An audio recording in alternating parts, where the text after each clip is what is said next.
Hello, my name is Sam Schiffer. I'm an intern at the Prince Mohammad bin Fahd program here at UCF. Today I'm joined with Dr. Manar Elkhaldi. Dr. Elkhaldi has specific interest in advancing an empirical-based approach in the development of public policy that addresses cultural difference and conflict. Prior to completing her PhD at UCF, she carried a broad range of experience, including comprehensive research skills at the International Islamic University in Malaysia, adjunct professor positions at UCF and Valencia College, cultural competency programs at various parochial schools in America, and a subject matter expert and reviewer at McGraw-Hill Companies. Dr. Elkhaldi, thank you for being with us. Thanks for having me.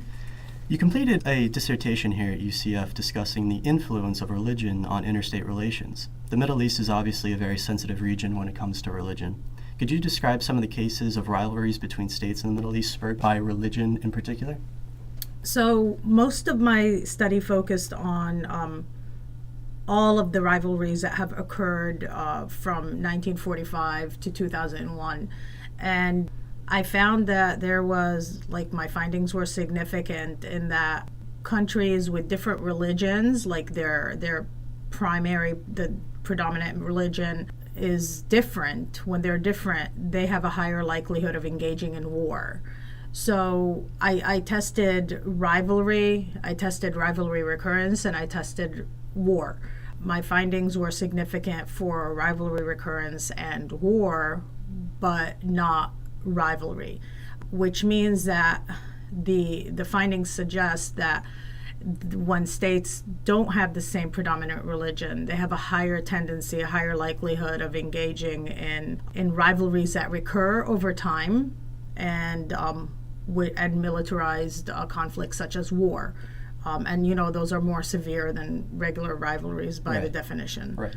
So I did a case study on how countries or how state leaders mobilize the population's support for war, for rivalry recurrence. And I did a case study on Pakistan and India in 1947/1948 war. And I found that Jinnah, the former leader of Pakistan, he used a lot of religious rhetoric to kind of get the people going, to mobilize their support and to engage in war with India, even though Pakistan was technically not ready for war, especially at the infancy of its statehood. So my findings, they just kind of show us the inclination of countries that have different religions. And I tested different types of religious combinations. I did just like plain religious differences. I did Christian-Muslim differences, and I found there weren't any significant results for that, like states that are Islamic, predominantly Muslim, and predominantly Christian, they don't have a high tendency of engaging in conflict, in those types of conflicts, as opposed to just like general, broader religious differences. Okay. Mm-hmm. So in your findings, one religion isn't more prone to beginning rivalries with another state than another religion. They're all pretty much the same. Pretty much.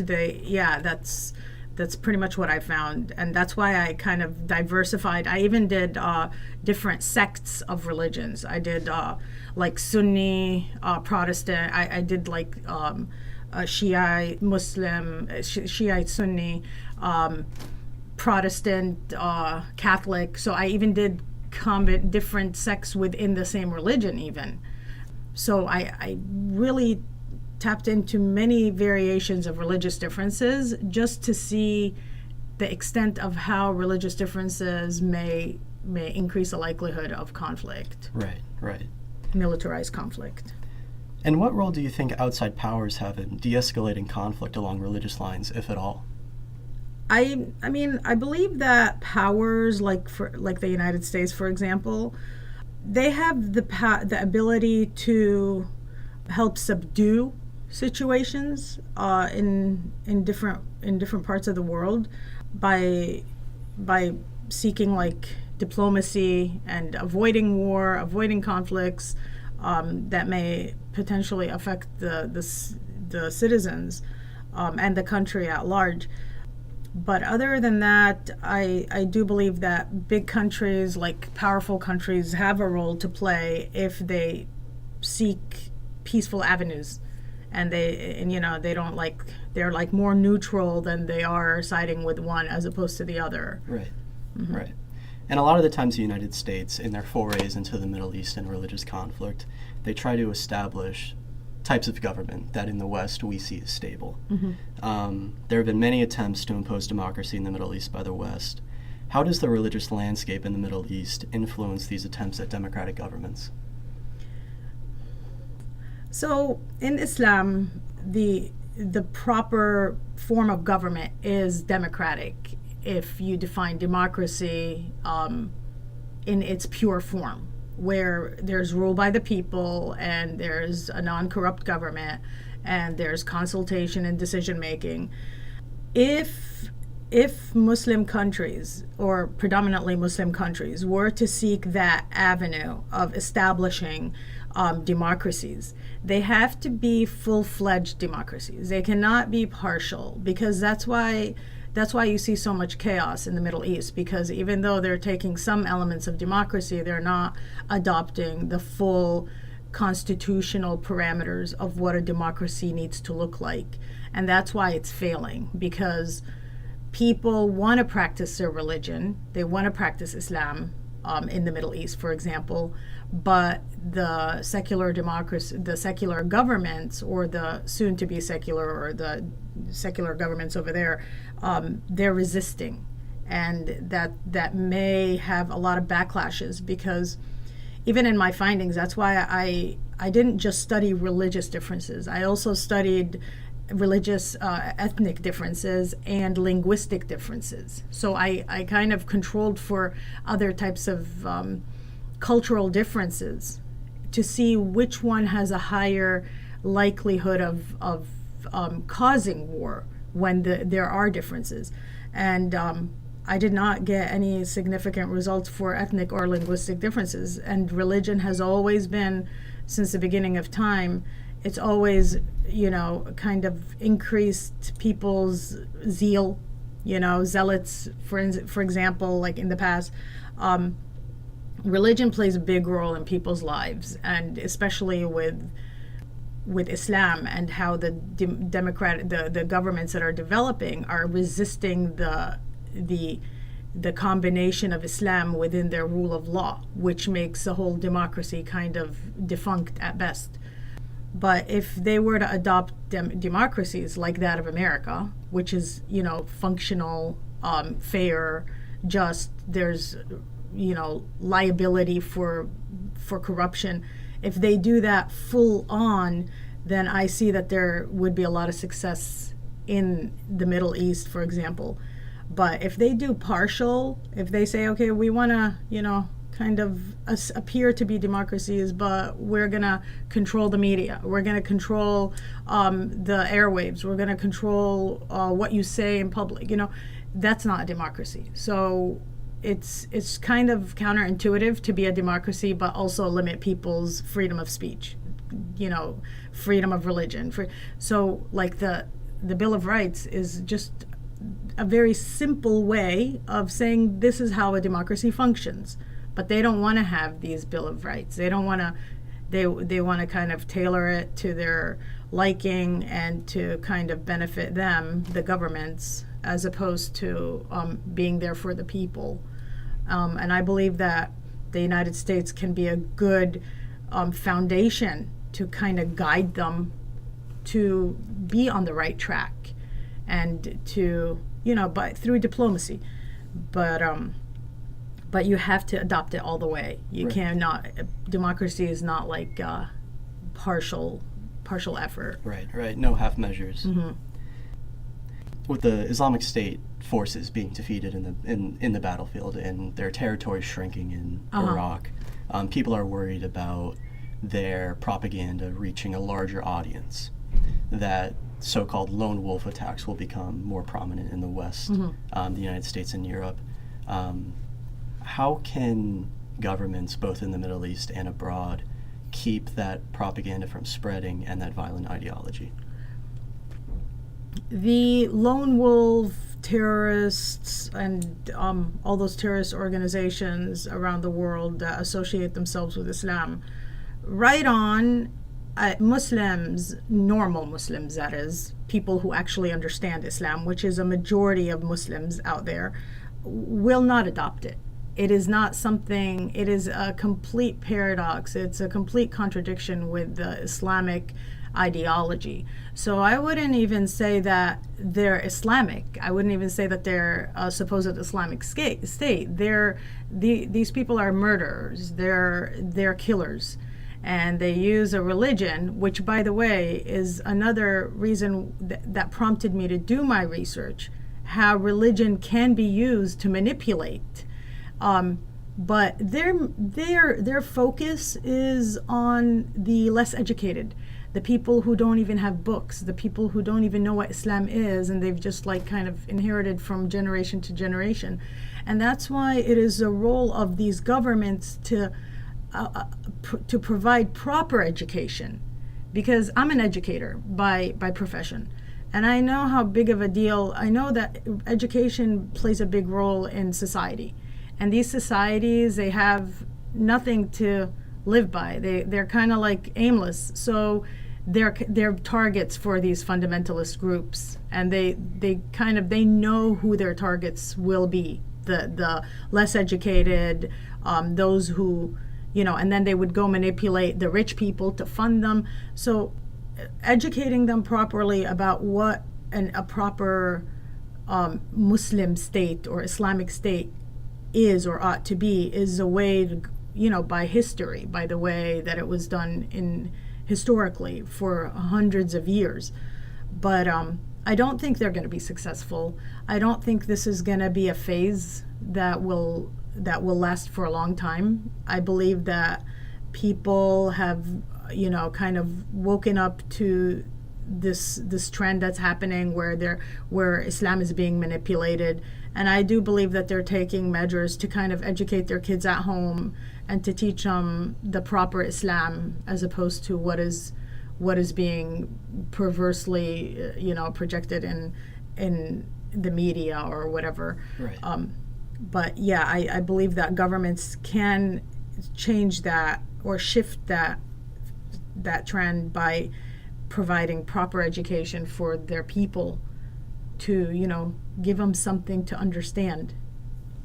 And do you think that strengthening of education in the Middle East, do you think that would be spurred by more stable democratic institutions? If stable democracy were to grow in the Middle East, would that hamper a group like Islamic State from spreading their ideology? If we were to apply democracy in its full form, right. Yes.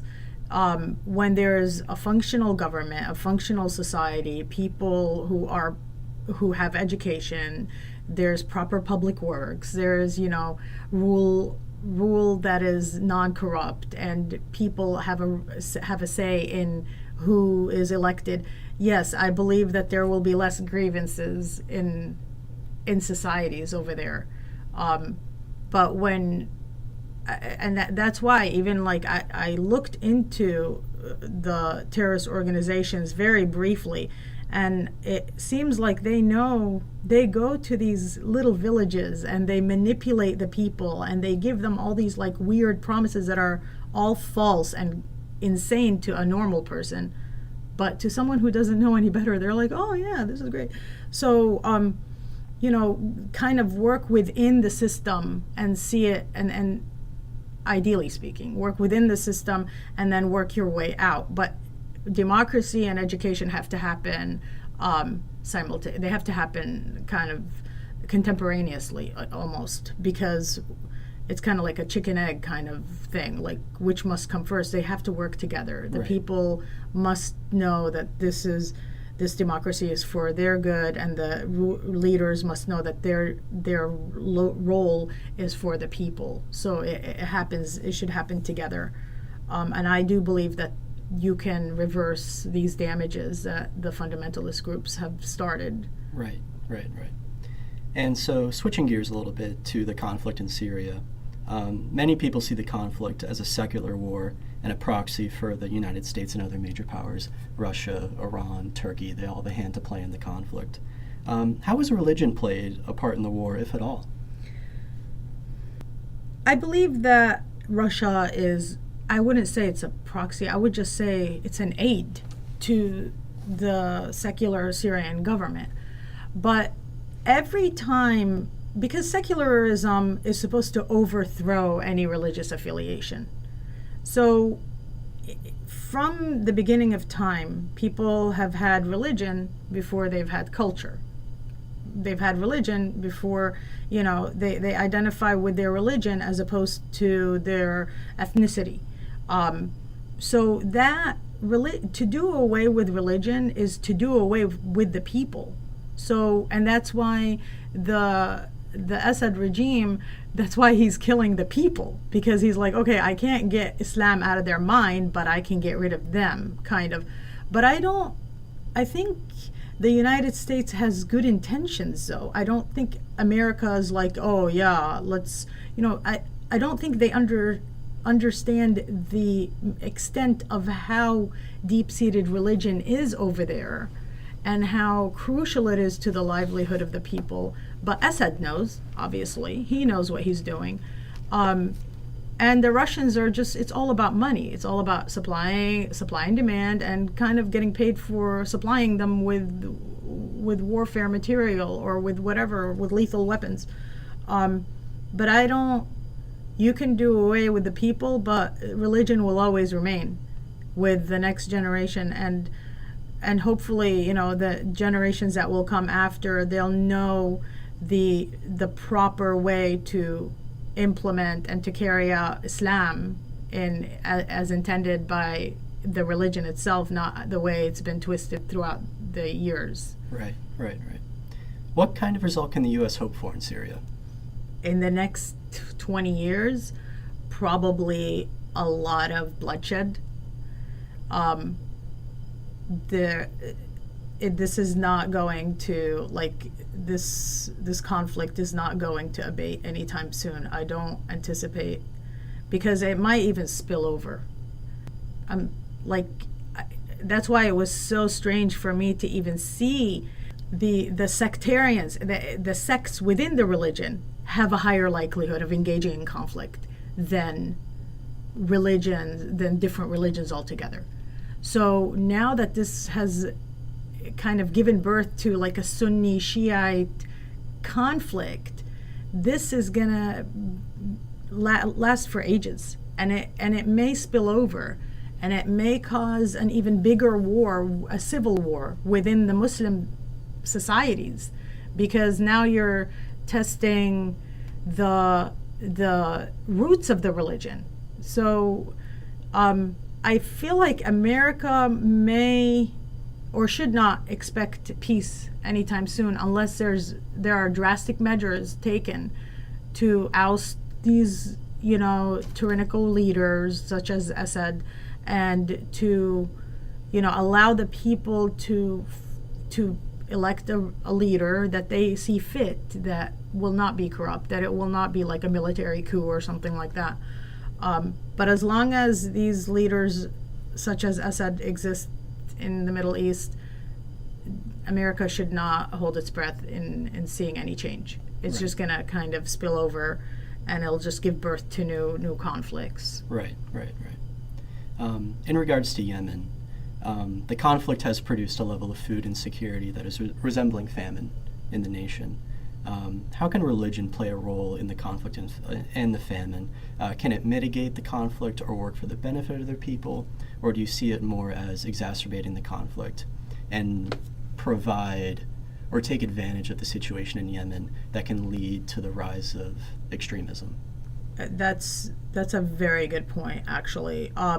Unless the governments are providing social services for the people to feed them or to get rid of diseases or something like that, that will be a hotbed for fundamentalists to offer people money in exchange for support. So the more instability that there is in the Middle East, the higher the tendency, the higher the likelihood of these fundamentalist organizations to kind of feed off of the people.